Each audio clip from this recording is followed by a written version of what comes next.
This now is the Conservative MP, Phillip Davies. Welcome back to the Daily Politics. Well, you saw the result of our scientific mood box. Men have their issues taken more seriously.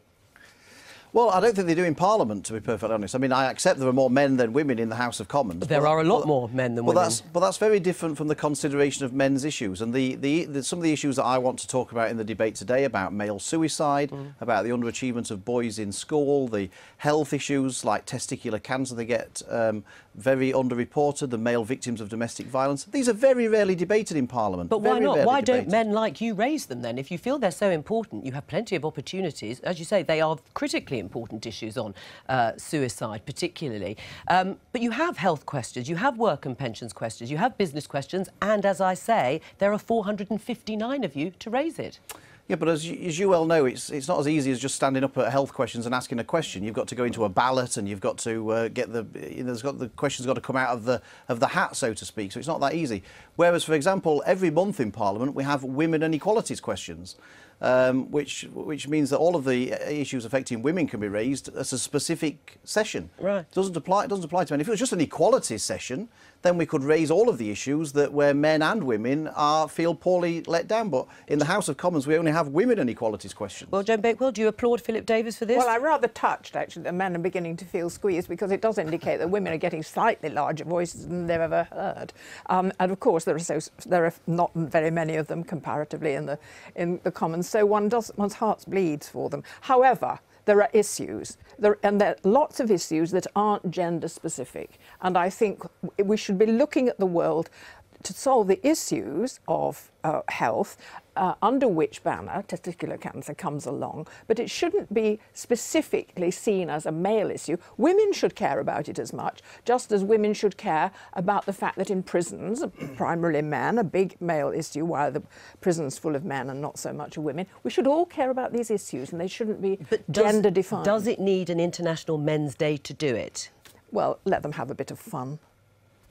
Well, I absolutely agree. I mean, I don't accept that only women are interested in women's issues and only men are interested in men's issues. I think that's very simplistic, because most women have they might have a husband, or they've got a son, or they've got a father, so they are affected by all of these issues as well. And so I very much agree that we should look at these things in the round. My point is that we very rarely discuss these issues in the House of Commons. But let's find out why. First of all, let's welcome our viewers in Scotland. They have just joined us after 12:30. They've been watching First Minister's questions. Welcome to Scottish viewers. But we talked about the number of MPs and the opportunities you do have to raise it. I mean, out of 650, only 191 are women.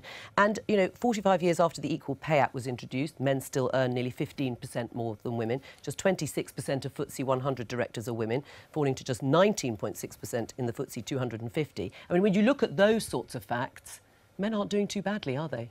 Well, that's irrelevant to the point I'm making today. Why? Why is it irrelevant? Well, because I'm not talking about... My debate here isn't about the representation of men and women in Parliament, or how many men and women happen to be on the boards. And as it happens, I don't care if every MP is a woman, as long as they're there on merit. I'm not interested in that. I'm saying that there are lots of issues that specifically affect men that I'm raising today in this debate that never get discussed in Parliament. And if International Men's Day, I'd rather we didn't have International Men's Day or International Women's Day for that matter, that it wasn't actually necessary. But it has given an opportunity to raise the voice of some of these people. And I've had lots of people emailing me to say, you know, thank goodness somebody's speaking up for me. I've never felt that before in the House of Commons. And that's what Parliament's for. What sort of turnout do you think will be required to make this a success? Oh, look, I don't know. There's no votes in Parliament today, and lots of people clear off back to their constituents early. So I don't know. What's important to me is that the issues will be raised, a minister will be there to respond to them, and I hope lots of people out in the country will feel that somebody's speaking up for them. All right. That's what Parliament's all about. Joe Bakewell, when we had Phillip Davies on about this a little while ago, Jess Phillips, the Labour MP, opposed the idea of a debate, and she accused Phillip Davies here of putting in a mealy-mouthed, well, the girls get one sort of request. Was she unfair?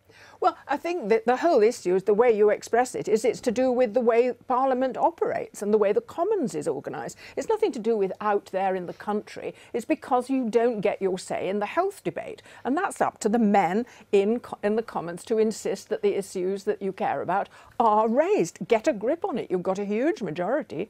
You're failing your own gender. But we sort of have this politically correct sort of world where everybody feels they've got to speak up for sort of minority interests, and the majority feel that they can't speak up for themselves because they'll be... Well, but it's very rare that these things are actually debated. For whatever reason, it's this sort of culture of political correctness. Is that what's holding you back? I Political believe so, correctness? Yes. I absolutely believe that. People think people in the Commons, the men as well, feel sort of they've got to be speaking up for the sort of minority causes. Is that the case, Joan Baker? Well, the majority of men feeling held back by political correctness? Men are being held back by women. I don't live that life. I don't know about it. I don't think they do. I think it's fine to have specific subjects raised, but to identify them as male-specific issues it's flying in the face of really the way the world works now. We're all citizens, we're all voters, some of us are legislators, and we want to debate issues that affect everyone. I mean, the University of York cancelled its plans to mark International Men's Day after a backlash amongst students. Who are you more